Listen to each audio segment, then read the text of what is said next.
전도서 11장 9절 말씀, 우리 한 절인데요. 같이 함께 읽어보겠습니다. 시작. 청년이여 내 어린 때를 즐거워하며 내 청년의 날들을 마음에 기뻐하여 마음에 원하는 길들과 내 눈이 보는 대로 행하라. 그러나 하나님이 이 모든 일로 말미암아 너를 심판하실 줄로 알라. 아멘. 저는 오늘 시간과 다음 시간에 걸쳐서 작년 하반기에 좀 다루었던 크리스찬 연애에 대해서 마저 다루려고 합니다. 먼저 잠깐 복습을 좀 해볼까 합니다. 먼저 배우자 기도에 대해서 살펴봤었는데요. 여러분 기도 잘 하고 계십니까? 배우자가 아니라 먼저 기도를 해야 합니다.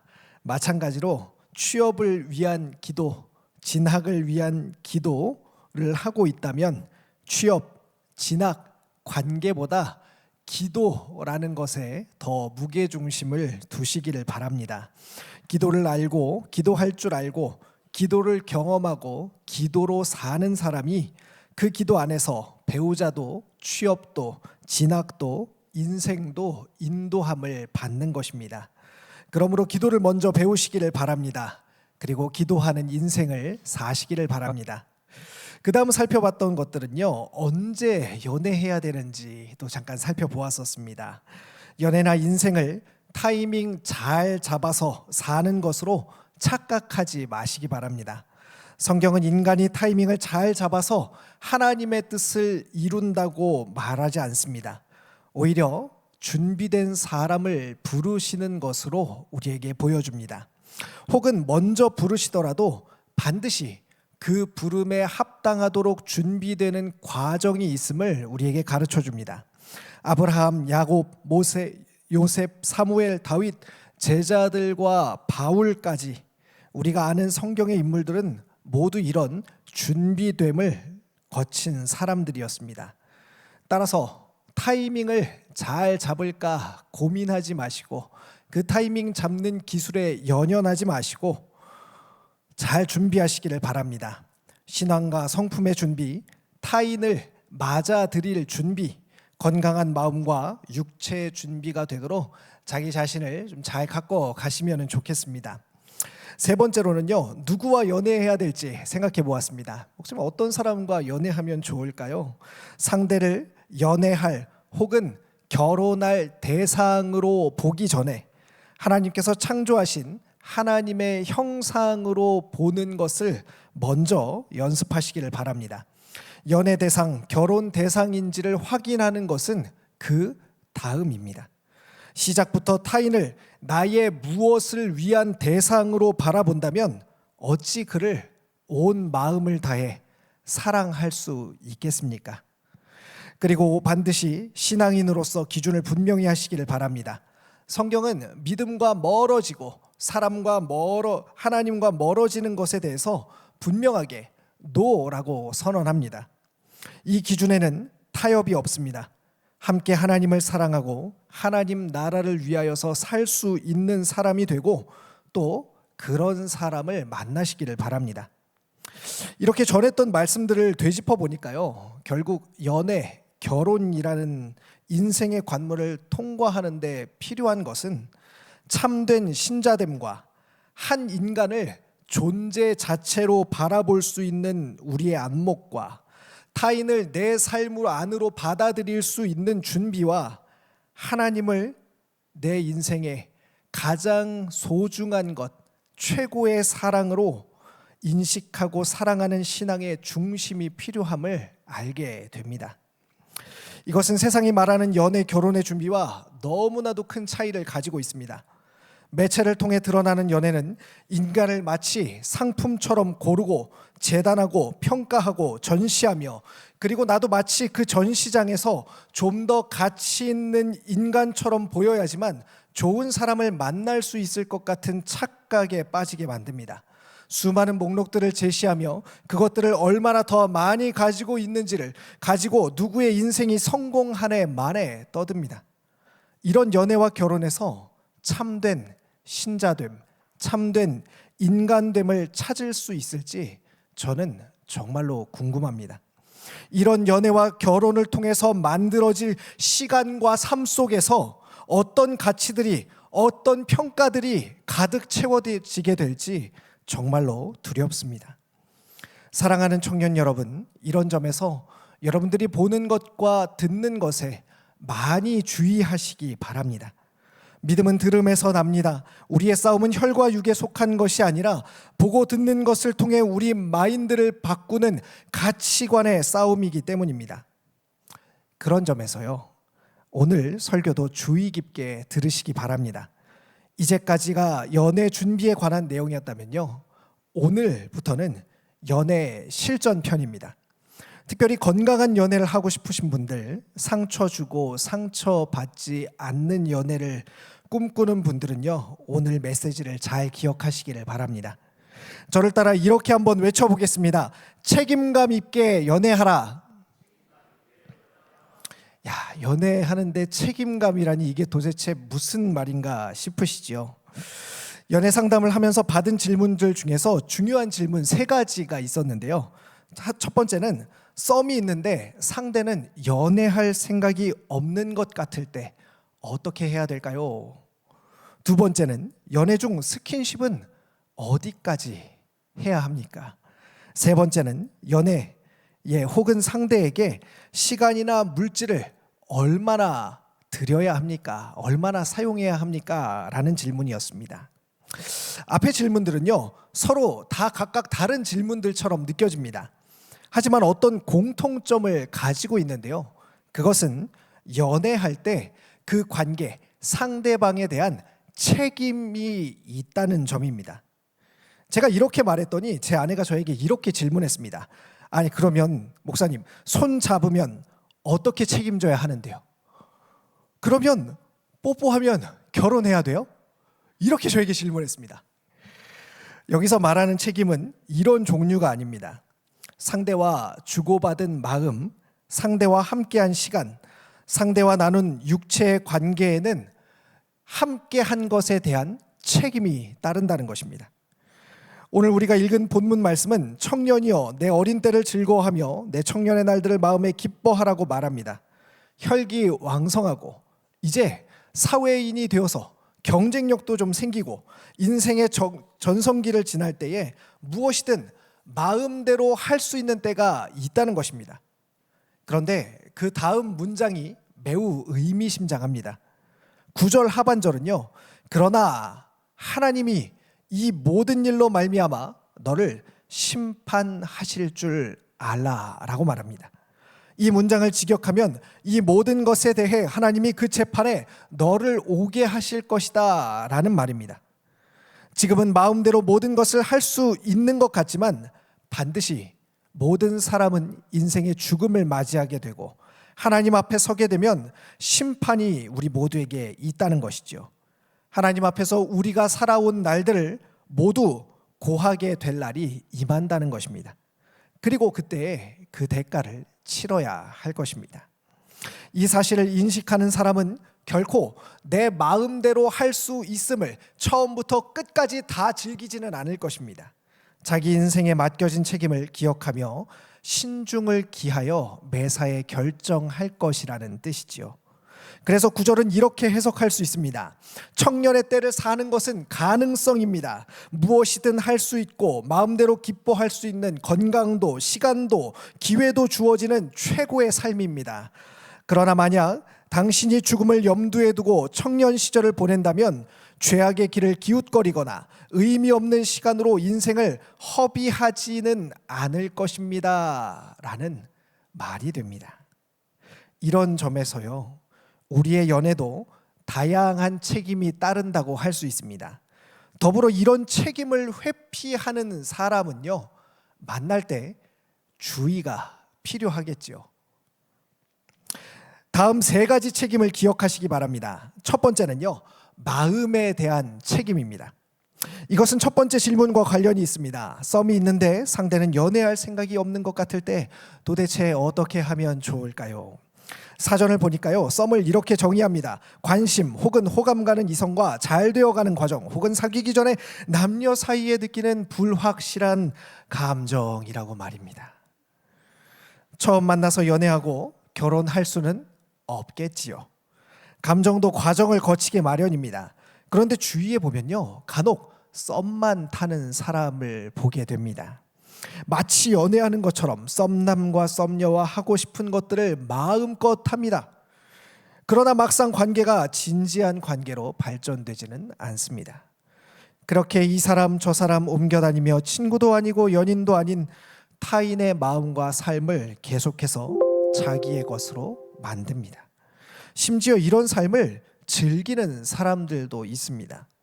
이런 사람과는 장기적인 관계나 진지한 관계를 기대하기가 어렵겠지요. 그런데 또 다른 문제는 이런 관계는 너무나 쉽게 정리된다는 점입니다. 즐길 것은 다 즐겼지만 서로에 대한 책임이 없다고 생각하기 때문에 만남도 헤어짐도 너무나 쉬운 것이지요. 문제는 많은 사람들이 육체나 돈과 같은 데에는 무거운 책임감을 느끼지만 상대의 마음에 대해서는 그렇게 크게 책임감을 느끼지 않는다는 점입니다. 그러나 다른 모든 것들만큼이나 상대방의 마음에 대한 무게를 우리는 크게 느껴야 합니다. 성경은 무릇 지킬 만한 것 중에 마음을 지키라고 말합니다. 왜냐하면 생명의 근원이 바로 그곳 마음에 있기 때문이라고 말합니다. 마음은 생명의 근원입니다.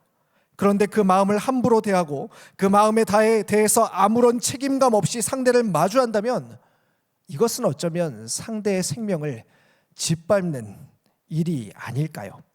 연애할수록 그 사람을 만날수록 마음에 힘이 생기는 그런 연애를 하시기를 바랍니다. 상대방의 마음에 책임을 지고 소중하게 마음을 나누는 그런 연애를 기대하시기를 바랍니다. 또 누군가 만나고 있다면요, 상대방의 마음에 책임지지 못할 언행이나 그런 일들을 하지 마시기 바랍니다. 두 번째입니다. 첫 번째가 마음에 대한 책임이라면요, 두 번째는 몸에 대한 책임을 지시기 바랍니다. 이것은 두 번째 질문과 관련이 있습니다. 연애 중 스킨십 어디까지 할 수 있습니까? 연애 중에 스킨십 어디까지 가능할까요? 정말 많이 받았던 질문인데, 성의 우상화, 성의 상품화가 맞물려서 이미 시대와 문화를 장악해버린 이 시대에 한편으로는 이런 질문이 더 이상 의미가 있을까 하는 마음도 듭니다. 내가 원하면 내 마음대로 해도 된다고 그렇게 생각하는 사고가 팽배한 이 시대에 이것을 진지하게 고민하는 사람들이 얼마나 있을까 싶습니다. 그러나 시대가 어떠하든지 성경의 메시지는 분명합니다. 선이 있고 내가 원해서 할 수 있는 일이 있으며 내가 원해도 하지 말아야 할 일이 있다고 말합니다. 선악과가 대표적인 예이죠. 그렇다면 스킨십은 어디까지 가능할까요? 제 의견이 아니라 시중에 나와 있는 책들을 정리해서 알려드리겠습니다. 시중에 있는 신앙 서적들은요, 기준이 조금 다르기도 하고 좀 모호한 부분들도 있습니다. 그러나 공통적으로 선을 긋는 지점이 하나가 있는데요, 바로 결혼관계에 있지 않는 남녀가 갖는 성관계를 피하라는 것입니다. 그리고 보통은 이를 위한 마지노선으로서 키스를 봅니다. 그 다음부터는 절제하고 멈추기가 어렵기 때문이지요. 오죽하면 바울도 여러분의 성욕을 참지 못하겠으면 빨리 결혼하십시오라고 권면할 정도이니 말입니다. 이러면 또 키스까지 한 방에 갈라 걱정도 되지만 되도록 천천히 하십시오. 제발. 그래야 결혼 후에 진정한 관계에서 누릴 게 많습니다.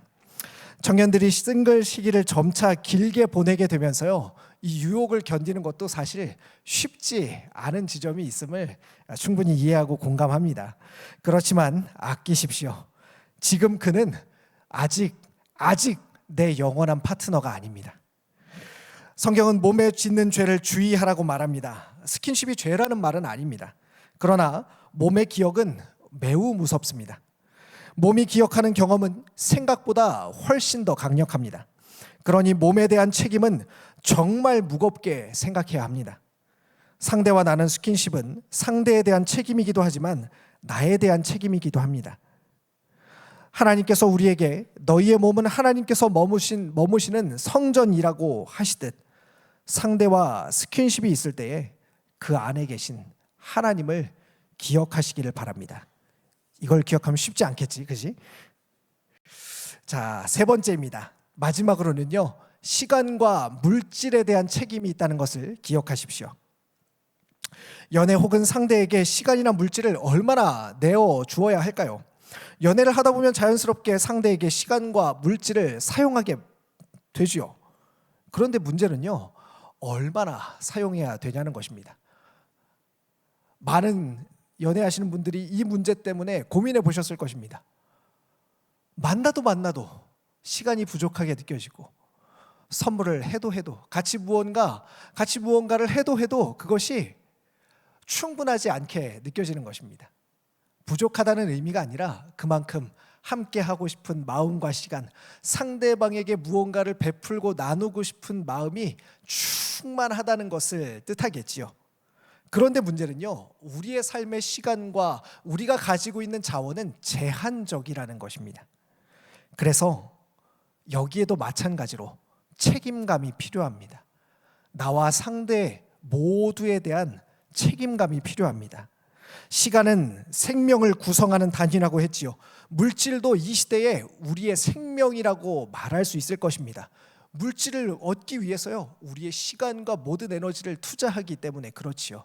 그렇다면요, 상대방에게 또 나 자신이 책임질 수 있을 만큼을 사용하는 것이, 그것을 요구하고 바라고 원하는 것이 맞다고 할 수 있을 것입니다. 상대의 삶을 존중하지 않고 상대의 모든 시간을 다 내 것으로 소유하기 원하는 것은요, 그것은 바람직한 행동이 아니죠. 마찬가지로요, 나의 삶 전부를 그에게 올인하는 건 역시 바람직한 방식이 아니라고 할 수 있을 것입니다. 하나님께서 나를 인도해 가시는 데에 필요한 만큼, 하나님께서 내게 맡기신 삶들을 감당할 수 있을 만큼의 시간들, 그것을 책임질 수 있을 만큼의 시간들은 가지고 있어야 된다는 것입니다. 또 그것 이상으로 서로 원해서도 안 되겠지요. 내 시간, 내 물질을 나 자신에게도 책임질 수 있을 만큼 사용하십시오. 나중에 상대방을 탓하지 마시고